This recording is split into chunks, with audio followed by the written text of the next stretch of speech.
So, Section 2, this is the economy and prospects, so it's basically predictions looking forward.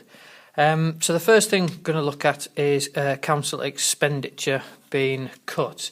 Now, when you obviously cut something, you tighten up on your allocation of resources, so there will be not as much money available, and this can lead to potentially, we could again look at the grant. Is that going to be an option going forward into the future? Is that going to mean that there's maybe not as much event promotion?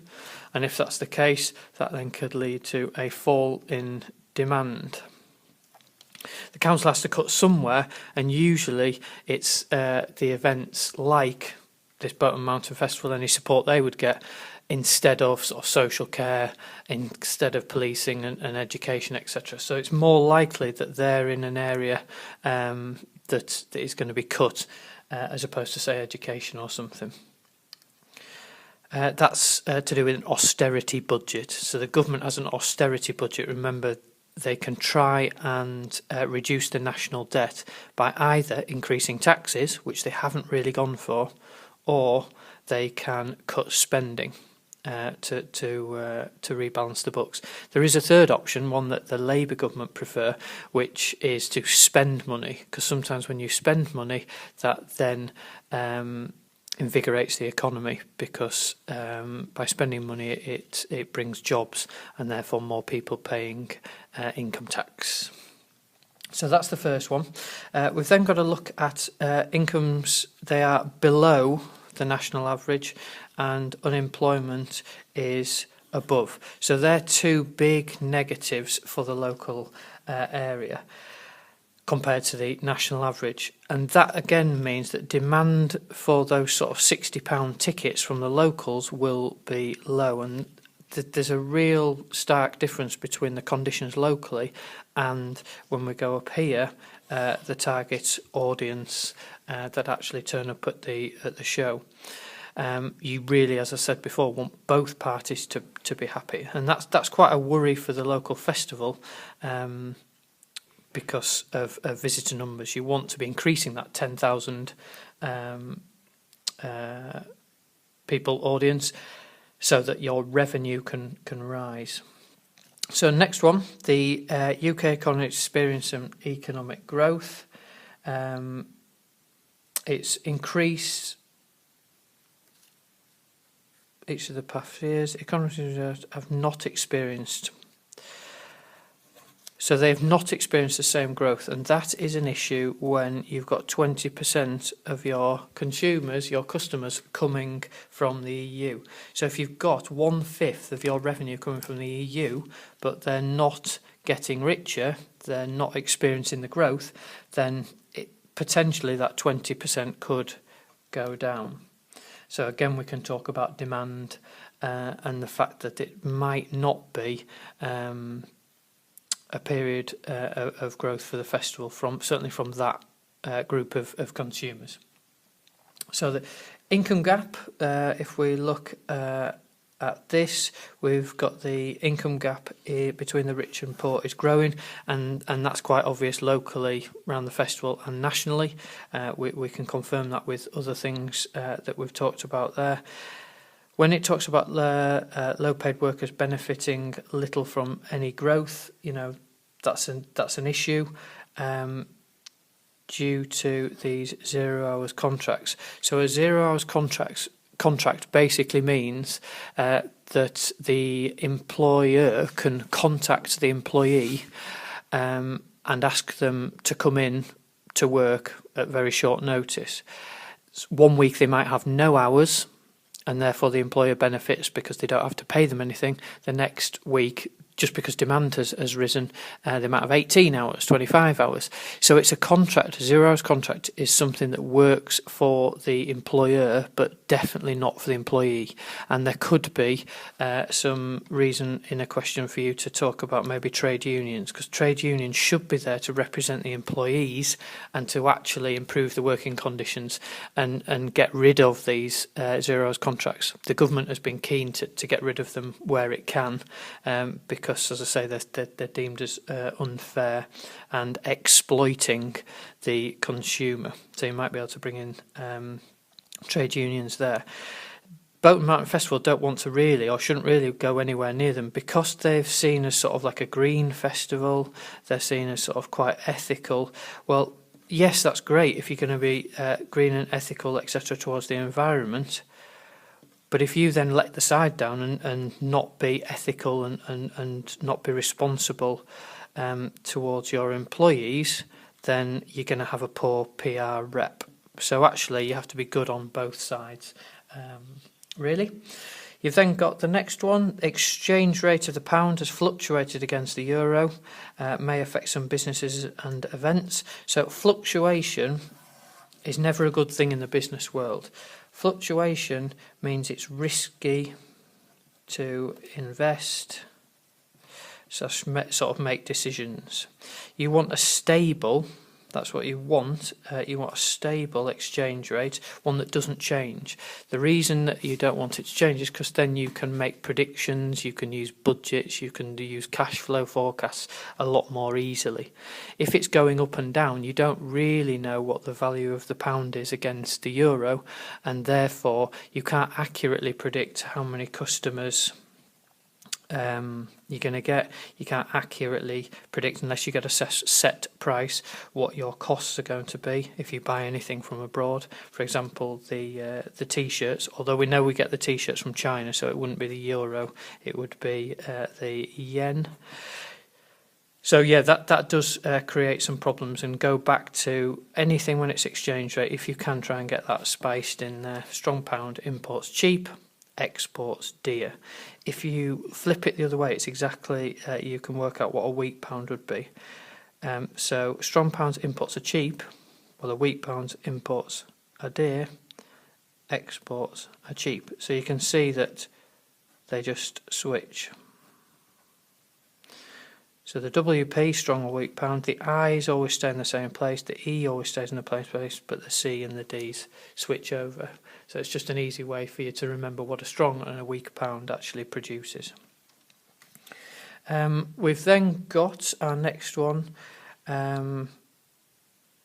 So we've talked about this government deficit. We know that it's a huge deficit. It's a hole in government finances.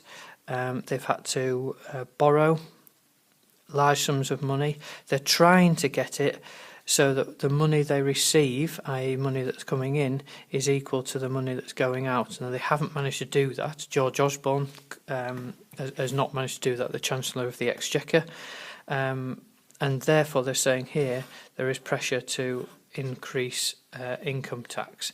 Now, remember, income tax is a tax on the people's wage, and it is higher if you earn more. Now, there's real debate about this in politics at the moment. So Labour government favours high levels of income tax on the rich. They feel that if you've earned more, you can afford to put more back into society for schools and things. Whereas the Conservatives, they don't necessarily believe that the richest should always pay for the people at the bottom end of society. They feel that you should be rewarded for being very successful and to keep a large proportion of your salary. So income tax rates could be changed. You don't have to pay income tax if you're a low earner. So it's around sort of 14,000. Anything from 0 to 14,000, you don't pay income tax, and then as it goes up, you enter a different band of income tax. So maybe 14 to 25,000 is a certain percentage, 25 to 35. There's different bands, and they could be increased to fill up the government's deficit. Then if we and what you would need to talk about there is that's less disposable income potentially. Any time that there's less disposable income, that could lead to a fall in demand for the show, because the festival is a luxury purchase, really. It's something that you would do if you've got quite a lot of money, and it's the first thing you cut. You don't cut your heating, your lighting, your food bills, etc., you would cut something like this festival, so you just maybe wouldn't go. And then our local economists forecast an interest rate rise in the UK. So if there is an interest rate rise, at the moment, the Bank of England's what's called base rate is 0.25%. So that's the percentage that they lend to the likes of HSBC, Lloyds, Santander, and so then they might charge 3% or 4% to us as the consumers. So if the base rate at the Bank of England goes up, the amount that the banks lend to businesses and individuals goes up. If that's the case, we tend not to take out loans to maybe start up new businesses. So they might find that there's less little businesses starting up who want to take a trade stand to Boat and Mountain Festival. So that's one issue. You might have less new mountain wear businesses wanting to go to the trade stand. You tend to find that consumers tighten their belts, and that might mean less holidays, and a holiday might have been to this festival, so that might be an issue. So again, demand goes down. You find actually that if the interest rate goes up for savers, people hold onto their money because it's working for them in a savings account. They might leave it in a savings account. So as when the government does increase the base rate, quite often it discourages growth but increases the likelihood that people will save. So that's quite a dangerous thing. What they're trying to do all the time, the government or the Bank of England, by changing the base rate, is they're trying to make sure that inflation stays fairly consistent around 2 to 3%. Inflation, remember, is the price of goods. The government want the price of goods to rise sort of from year one. They want it to rise in year two by, let's say, 2 to 3%. So you buy goods here that cost you a certain amount. You buy exactly the same goods here, and then you're hoping that those same goods, when you bought them, have gone up in price by 2 to 3%, because that shows that growth is happening and that the economy is functioning correctly.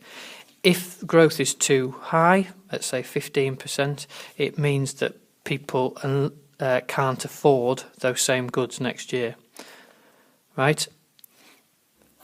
If there's no growth, no inflation, then it's 0%, and that is an issue as well, because we're not becoming productive as a society. The key really with inflation is if the price of goods rise, that is absolutely fine if, and this is a big if, wages rise at the same or more rate. Because if things get more expensive and you've got more money in your pay packet, that's fine, you can afford them. But if things get more expensive and you've still got the same amount of money you did in year one and it hasn't gone up to afford them in year two, then you have become a little bit poorer. You can afford less in year two than you could in year one. So, question off the back of this video, the one that I'm going to ask you to do, can you answer the following? Number one, are the economic conditions favourable for Boat and Mountain Festival or not? Look at the local, national and international picture. I'm only going to set one question, and that's it, because this is quite a big one, because it involves all of the bullet points. So I'll repeat again. Are the economic conditions favourable? So if the stuff in here, is the stuff in here favourable, i.e. good, for Boat and Mountain Festival or not? So you need to say in here what helps them and what hurts them as a festival. But I want you to split it into 3 paragraphs. Look at the local issues, look at the national issues, and then look at the international issues. Right, that's quite a tricky question, but it covers all the bullet points. Okay, thanks. Move on to video 3 in a second.